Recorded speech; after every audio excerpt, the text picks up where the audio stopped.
Okay, so today we're doing a deep dive into a text all about the Czech Republic. Cool. Yeah, it's a country that's kind of overlooked sometimes, you know? Mhm. Everyone always thinks about like Paris or Rome, Right. but the Czech Republic has so much to offer. Oh, yeah, absolutely. Tons of history, beautiful nature. This text is packed with all these like hidden gems and surprising facts. Can't wait to get into it. And me too. Yeah, So, are you ready to go beyond Prague? let's do it. Okay, let's start with something everyone probably knows. Prague Castle.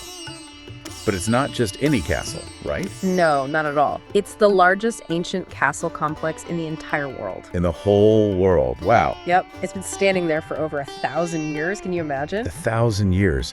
I mean, think about all the history, all the stories those walls could tell. Absolutely. And castles in Europe, they weren't just about defense. They were centers of power, culture, everything. Right.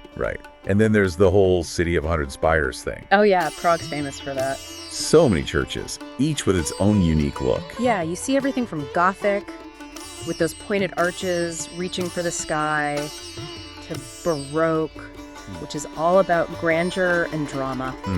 I can picture it. Okay, enough about churches. Let's talk about something a little more refreshing. All right. What did you have in mind? Beer. Apparently, Czechs drink more beer per capita than any other nation on earth. It's true.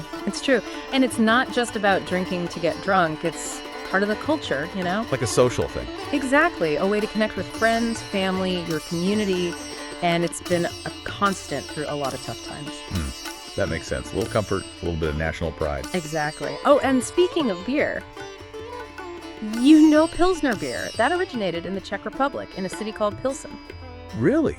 I had no idea. I love a good Pilsner. Yeah, it's a classic for a reason. Okay, so we've got stunning architecture and world-class beer. But the Czech Republic's got some pretty amazing nature, too. Oh, yeah, The definitely. Bohemian Switzerland National Park. Have you heard of that? I have, yeah. Isn't that where the Prašika Gate is? That's the one. Europe's largest natural sandstone arch. Yeah, it's incredible. It's like something out of a movie. How does nature even make something like that? It takes millions of years, a lot of wind, water, ice, slowly eroding away the weaker parts of the rock. What's left is that incredible arch. Wow. Just goes to show you the power of nature, right? For sure. Okay, and then there's the Moravian karst. Totally different vibe. Oh, yeah, that one's spooky. Underground caves, deep gorges, even this huge sinkhole called the Makocha Abyss. I bet there's some crazy legends about that place. Oh, tons of legends. Speaking of legends, have you ever heard of the Golem of Prague? The golem? That rings a bell? It's a creature made of clay, brought to life by a rabbi to protect the Jewish community. Wait, a creature made of clay? Yeah, like a giant, powerful protector. It's a really famous story in Jewish folklore. I can see why. It's pretty intense. Right, and it shows you the kind of fears and hopes people had back then, especially the Jewish community facing all kinds of threats. Yeah, that makes sense. They needed a protector, even if it was just a legend. Exactly. Okay, so we've got castles, beer, incredible nature, and mystical creatures. I feel like I need to book a flight right now. Right, and we haven't even talked about all the beautiful towns, like Teski Krumlov. Oh yeah, that's supposed to be like a fairy tale town, right? It really is.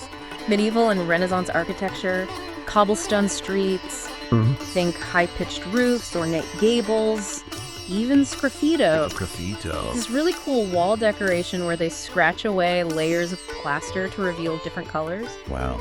Sounds like a perfect place to wander around and get lost in time. Absolutely. Okay, but it's not all about history and architecture, right? There are some unique Czech traditions too. What about that mushroom foraging thing? Oh yeah, that's huge. Especially in autumn. Entire families head to the forests looking for mushrooms. Really? Any particular kinds? Oh, all sorts. Porcini, chanterelles, boletes. Some you eat, some are medicinal, some are just beautiful to look at. It's a real connection to the land. I love that. It's like a treasure hunt. It is. And speaking of treasures, Prague has the oldest working astronomical clock in the world, doesn't it? Yep, right in the old town square. It's been ticking away since 1410. 1410. That's unbelievable. What's so special about it? Well, every hour, this little procession of figures comes out, the apostles and some other symbolic figures. It's a real marvel of engineering and artistry, and it reminds you of how people have always been fascinated by time and the cosmos. Wow. Okay, so we've covered a lot of ground here. Castles, beer, breathtaking landscapes, mystical creatures, even mushroom hunting. I feel like we barely scratched the surface of what the Czech Republic has to offer. We really have just scratched the surface. There's so much more to discover, from Moravian folk traditions to the amazing literature that's come out of this country. Exactly. Kafka, Kundera, so much to explore. Definitely.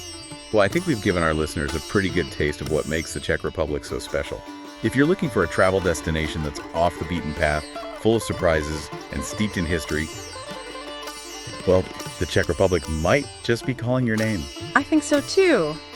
Happy travels, everyone. Happy travels.